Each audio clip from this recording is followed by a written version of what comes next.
In today's lecture, I would like to speak about statistical tests. This is how we can, in a very scientific and accepted scientific way, find numerical values of some claims. I will describe step by step the procedure, because this is a special procedure worth remembering, of course. I will start with an example. We threw a coin 1000 times and we received 458 eagles. When you throw a coin, you can obtain eagle or a tail. Well, quite often you can obtain many eagles, but if really the number is too small or too big, we start having doubt if the coin is fair. So, is this coin symmetrical? Is it fair? So, how is it done in statistics? The first part is to formulate two hypotheses. The hypothesis 0 is called the null hypothesis. This always means something like nothing special happens, nothing is going on, the result of the experiment does not differ from the model. So H0 always means nothing is going on, there is no effect, there is no influence, and so on. And H1 is called the alternative hypothesis. This is the opposite case. One of them must be true. In our case, that will be the zero hypothesis is the coin is symmetrical, meaning that the number of eagles is modeled by binomial distribution. And H0 and H1, the alternative hypothesis, is that the coin is not symmetrical. And one of these hypotheses is true. As an honest researcher, we must assume that H0 is true, meaning nothing happens, unless the calculations show something different. In that case, H0 must be rejected. So if we obtain something very unlikely, H0 will have to be rejected. And then, of course, H1 is proved to be true. We have to assume some statistical model.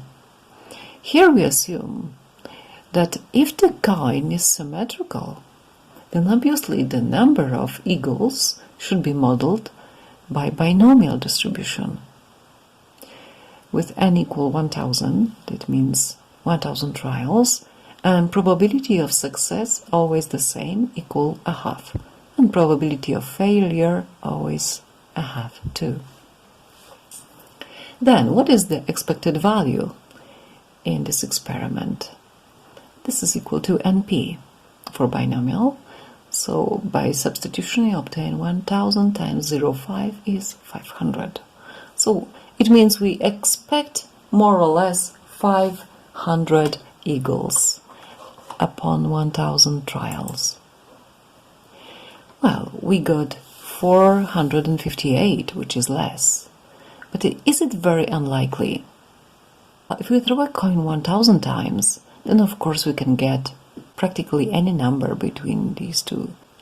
But obtaining, for example, 999 eagles is very unlikely if we have a fair coin. So, if we obtain something very unlikely, we will say basta. The coin is not fair. Okay, one by one, however, using the central limit theorem, we can approximate the binomial distribution with the normal distribution, because n is large. So, if x denotes the number of eagles obtained, and it has binomial distribution with parameters np, then for large n's, we can write x has a normal distribution with parameters mu and sigma squared, where mu is just the expected value. We have formula for mu in binomial, which is np, so if we substitute 1000 times 0.5, we obtain 500. And sigma squared is equal NPQ for binomials, so this is 1000 times 0.5 times 0.5, and this is 250. That's the variance, so the standard deviation is square root of 250. So in our case, we can assume that the number of eagles is modeled by normal distribution with parameters 500 and 250. Now, a very important thing is the level of significance. In our case, we will assume alpha is 0.05. It might be smaller, 0.02 or 0.01, etc. But of course, the smaller is the better. But soon I will say that if we really want to squeeze this significance level, then you have another problem. But it will come later. If the result of the experiment will have the probability smaller than alpha, we will reject H0. If not, we cannot reject H0. The number of eagles is sufficiently close to 500. If the difference is bigger than the critical region, then we will reject H0, and it will mean that the number of eagles is either too small or too large. Anyway, it is too far from the expected value. But what does it practically mean? What are we searching for? Let's look at the charts. Where is the critical region we are searching for? Where is the acceptance region? And where is our result? Is it in the acceptance region for the null hypothesis or in the rejection or critical region? So these are very important questions, and we are going to answer them now. So, as always, we start with some normal distribution with parameters mu and sigma squared. And we are trying to verify a two-tailed test. It is called a two-tailed test. We want to know if by chance our result is either too big with the number of eagles or too small. It means if our result is not by chance too far from the mean. It's called the two-tailed test. It means the critical region will be half of alpha on the left from some point and half of alpha on the right from some point. The point is mu minus mysterious C, letter C value. First, we will calculate critical value of C0 for our significance level given in standard normal distribution. Then we shall calculate in which area our result was, acceptance or rejection. And the last step is make decisions upon rejection or acceptance of H0. If the obtained result is in the middle of the graph, which is most probable, there are no grounds to reject the null hypothesis. The null hypothesis always says nothing is going on. So we will say there is no evidence to reject the null hypothesis. But if the obtained result is in the critical area, it means the very unlikely events area, we will reject the null hypothesis and accept the alternative hypothesis.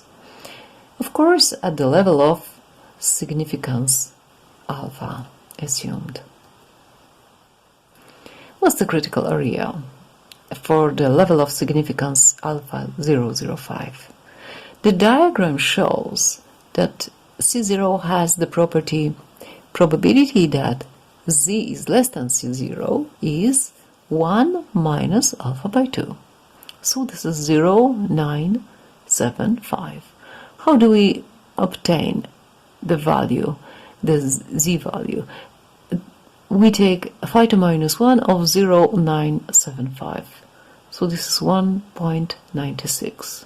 The critical area is comprised above 1.96 and below minus 1.96. So we shift to standard normal, where we have a probability distribution tables. X is 458. The distribution is normal with parameters 500 and 250. So we have z value is x minus mu divided by sigma.